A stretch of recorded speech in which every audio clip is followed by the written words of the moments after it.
Om Swastiastu. Halo sahabat, bagaimana kabarnya? Semoga selalu dalam keadaan sehat dan tetap semangat ya. Oh ya, sahabat pernah nggak memperhatikan deburan ombak di pantai yang indah? Riak timbul saat batu dilemparkan ke dalam genangan air dan getaran dawai saat kita dipetik. Semua peristiwa tersebut merupakan contoh terjadinya gelombang berjalan dan gelombang stasioner dalam kehidupan sehari-hari. Nah, apa itu gelombang berjalan dan gelombang stasioner? Penasaran? Mari kita bahas bersama-sama.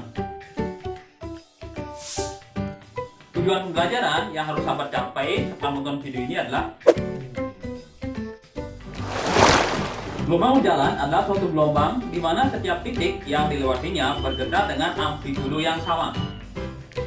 Besarnya simpangan suatu titik yang berjarak x dari sumber getar pada saat t dinyatakan dengan persamaan y sama dengan plus minus a sin omega t plus minus kx. Dengan omega sama dengan frekuensi sudut yang dirumuskan sebagai omega sama dengan 2 pi per t atau 2 pf. Kemudian t adalah lama titik asal setelah bergetar, x adalah jarak titik dari titik asal getaran, k bilangan gelombang, k juga bisa kita rumuskan sebagai 2 pi per lambda. Nah, jika a bernilai positif, artinya simpangan awal gelombang ke atas. Kemudian jika a bernilai negatif, artinya simpangan awal gelombang ke bawah. Nah, jika Kx bernilai positif, artinya arah rambat gelombang ke kiri. Kemudian jika Kx bernilai negatif, artinya arah rambat gelombang ke kanan.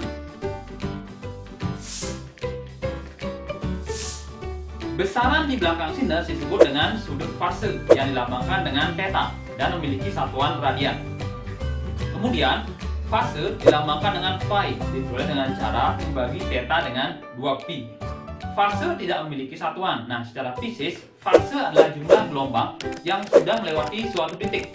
Misalnya, pada saat tertentu di titik A, fasenya adalah 1 dan di titik B, fasenya adalah setengah.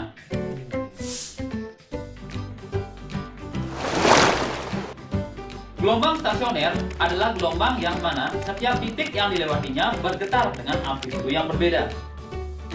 Gelombang stasioner dapat terjadi akibat superposisi antara gelombang datang dan gelombang pantul pada ujung bebas maupun ujung terikat. Persamaan simpan gelombang stasioner akibat pemantulan pada ujung terikat adalah Y sama dengan 2A sin Kx cos omega T. Kemudian, persamaan simpan gelombang stasioner akibat pemantulan pada ujung bebas adalah Y sama dengan 2A cos Kx sin omega T. Pada gelombang stasioner, titik yang bergetar dengan amplitudo maksimum disebut dengan perut dan titik yang bergetar dengan amplitudo minimum disebut dengan simpul. Jika X adalah jarak titik ke ujung pantul, maka pada gelombang stasioner akibat pemantulan pada ujung terikat, titik simpul terjadi bila X sama dengan 0, setengah lambda, lambda, 1,5 lambda, dan seterusnya. Kemudian, titik perut terjadi bila X sama dengan 1/4 lambda, 3/4 lambda, 5/4 lambda, dan seterusnya.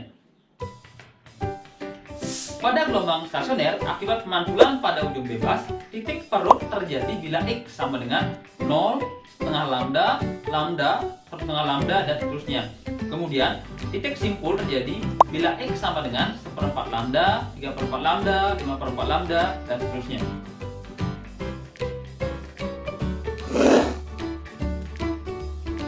Baik sahabat, agar lebih memahami mengenai materi yang sudah kita bahas, mari kita kerjakan contoh soal sebagai berikut.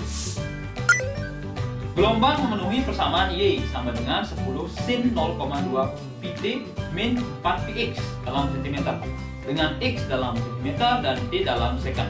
Tentukanlah amplitudo, periode, dan panjang gelombangnya. Permasalahan ini dapat kita selesaikan dengan membandingkan persamaan gelombang dengan persamaan umum yang kita miliki. Dari persamaan tersebut, kita lihat bahwa besarnya amplitudo sama dengan 10 cm. Kemudian, besarnya omega sama dengan 0,2 pi. Karena omega sama dengan 2 pi per t, maka diperoleh bahwa periode sama dengan 10 detik.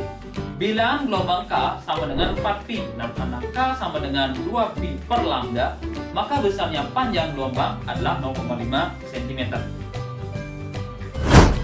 Kesimpulan untuk pembelajaran kita kali ini adalah gelombang berjalan adalah suatu gelombang di mana setiap titik yang dilewatinya bergetar dengan amplitudo yang sama. Kemudian, fase gelombang adalah jumlah gelombang yang sudah melewati suatu titik pada suatu waktu. Gelombang stasioner adalah gelombang yang mana setiap titik yang dilewatinya bergetar dengan amplitudo yang berbeda. Nah, yang terakhir, titik yang bergetar dengan amplitudo maksimum disebut dengan perut, dan titik yang bergetar dengan amplitudo minimum disebut dengan simpul. Baik sahabat, sekian video pelajaran kita kali ini. Semoga dapat menjadi salah satu sumber belajar buat kalian. Saya Iketio Pradana, guru fisika di SMA Negeri 1 Marge. Sampai jumpa pada video-video pelajaran berikutnya. Om Santi Santi Santi Om.